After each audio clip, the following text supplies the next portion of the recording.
Hi friends, இன்றைக்கி நம்ம made the series episode 7 part 1ல் என்ன நடந்துச்சுன்னு பார்க்கலாமா? ஜென் ஸ்விம்மிங் பூல்லேருந்து குளிச்சுட்டு ரொம்பவே செக்ஸியாக வெளியில் வந்துட்டுருக்குறாங்க. அலாய் அங்கே தான் ஒர்க் பண்ணிகிட்ருக்காங்க. அலாய்கிட்டமே வந்து கேட்குறாங்க, நீ என்ன பண்ணுறன்னு சொல்லி அலாய்கிட்ட கேட்கவும் அலாய் சொல்கிறாங்க, நான் இந்த மாதிரி கேர்ள்ஸ் லவ் அதை வச்சு ஒரு கதை எழுதலான்னு இருக்கேன். உன்னை தான் மெயின் கேரக்டராக வச்சு ஒரு கதை எழுதலான்னு இருக்கேன். அது என்னன்னா, ஒரு பணக்கார பொண்ணு ரொம்பவே அழகா இருப்பா, ரொம்பவுமே புத்திசாலியான பொண்ணு கூட. அவளோட கண்ணு பார்க்கறதுக்கு அவ்வளோ அழகா இருக்கும். ரொம்பவே இறக்க குணம் உள்ள பொண்ணு. ஆனால் என்ன, வாய் மட்டும் தான் கொஞ்சம் சரியில்லை, மற்றபடி அவள் ரொம்ப நல்ல பொண்ணு அப்படின்னு ஜென்னை பற்றி ஜென்னுக்கிட்டே சொல்லிட்டு இருக்கிறாங்க. இப்போ சொல்லு, இந்த கதை கேட்குறதுக்கு ஆர்வமாக இருக்கான்னு கேட்கவும் ஜென் சொல்கிறாங்க, அந்த மாதிரிலாம் இல்லை, நான் ஒன்றும் அப்படிலாம் கிடையாதுன்னு சொல்லி ஜென்னுமே சொல்கிறாங்க. நீ அப்படி இல்லைன்னா அப்போ அது வேற யாருன்னு சொல்லி அலாய் கேட்கவும் அவங்க ஒரு ரைட்டர், அது நீதான்னு அலாயுமே கிஸ் பண்ணுறாங்க. அப்போ அலாய் சொல்கிறாங்க, நீ வந்ததுக்கப்புறம் தான் என்னோட லைஃப் ரொம்பவே அழகாக மாறிச்சின்னு சொல்லிட்டு இருக்கவும் அலாய்க்கு ஒரு கால் வருது. ஆனால் அவங்க அதை அட்டன் பண்ணாமல் ஜென்னுக்கிட்ட தான் பேசிகிட்டு இருக்கிறாங்க. அப்போ ஜென் சொல்கிறாங்க, அந்த கால் எடுத்து பேசுன்னு சொல்லவும், இல்லை, உன்னை விட அது எனக்கு ஒரு முக்கியமான விஷயமே கிடையாதுன்னு சொல்லி அவங்க 2 பேருமே அங்கே கிஸ் பண்ணிக்கிறாங்க.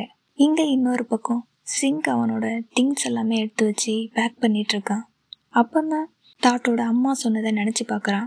அவங்க அம்மா என்ன சொல்லியிருப்பாங்கன்னா, நீ என்னோட பையனுக்கு பொருத்தமானவனா இல்லையான்னு எனக்கு தெரியாதுன்னு சொல்லவும் சிங்க்கு சொல்கிறாங்க, நான் என்ன செய்யணும்னு சொல்லுங்க, என்ன செஞ்சால் நீங்கள் என்னை ஏற்றுப்பீங்கன்னு சிங்க்குமே அவங்க அம்மா கிட்ட கேட்குறாங்க.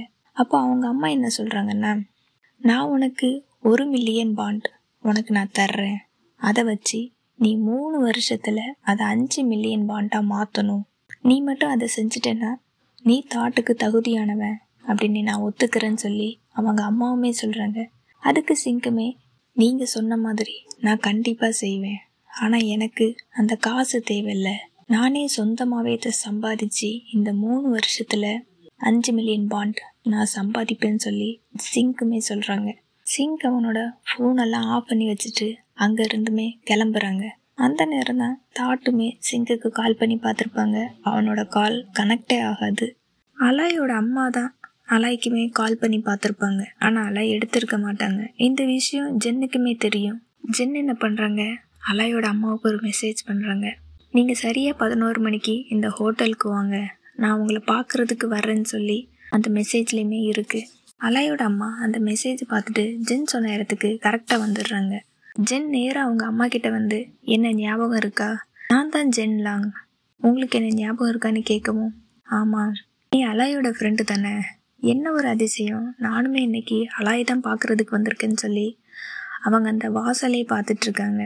உடனே ஜென் சொல்கிறாங்க, நீங்கள் அலாய்க்காக காத்திருக்கிறீங்களா, அவள் வந்து இங்கே வரமாட்டா, ஏன்னா அலாய்க்கு உங்களை பார்க்குறதுக்கு விருப்பமே இல்லை, அதனால தான் நான் உங்கள் முன்னாடி வந்து இருக்கிறேன்னு ஜென்னுமே சொல்கிறாங்க.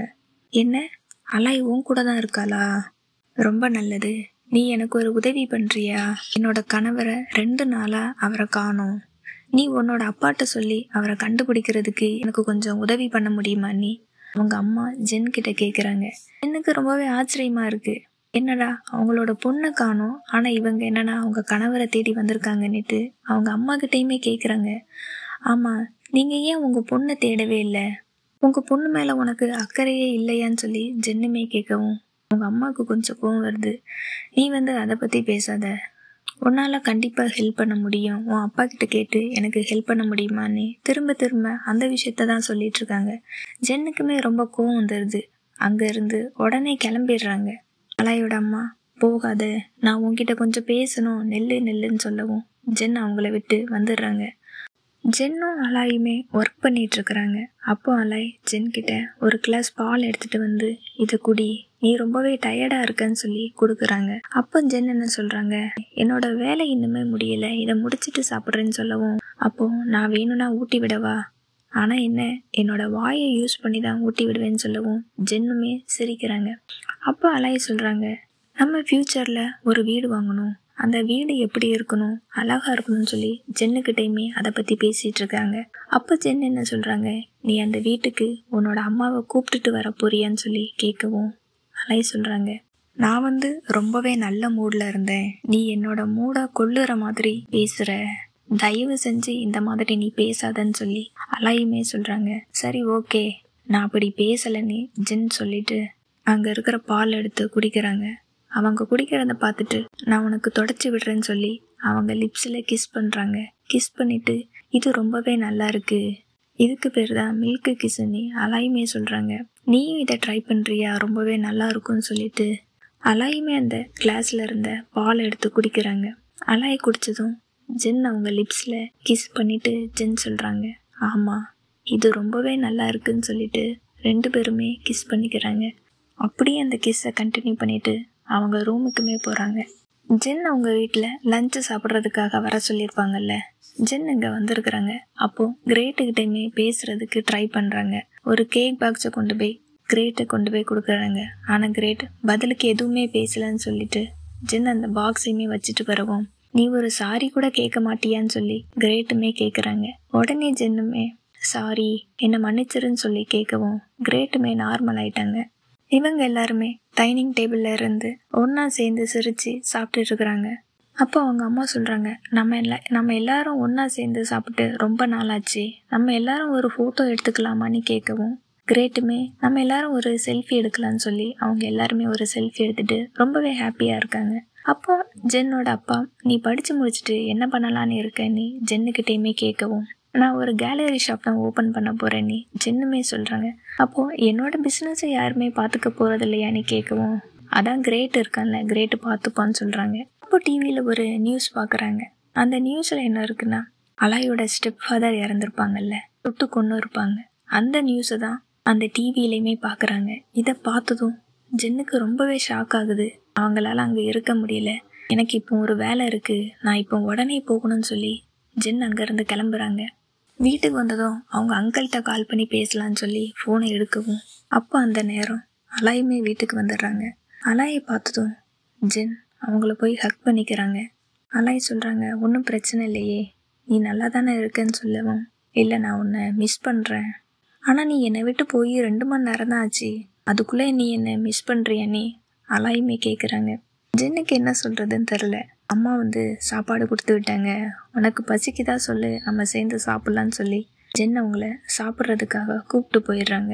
இங்கே இன்னொரு பக்கம் டாட் சிங்கை நேரில் பார்க்கலான்னு சொல்லி சிங்கையுமே தேடி அவங்களோட ஹாஸ்டலுக்குமே போகிறாங்க. அங்கே அந்த வார்டன் கிட்ட கேட்டால், இங்கே இப்போ தான் ரூமை காலி பண்ணிட்டு போயிட்டாங்க, நீங்கள் உடனே போனால் பார்க்கலான்னு சொல்லி அந்த வார்டனுமே சொல்லவும், டாட்டு சிங்கை தேடி அங்கேயும் எங்கேயுமே அலைஞ்சிட்டு இருப்பாங்க. இது எல்லாத்தையுமே சிங்குமே பார்ப்பாங்க.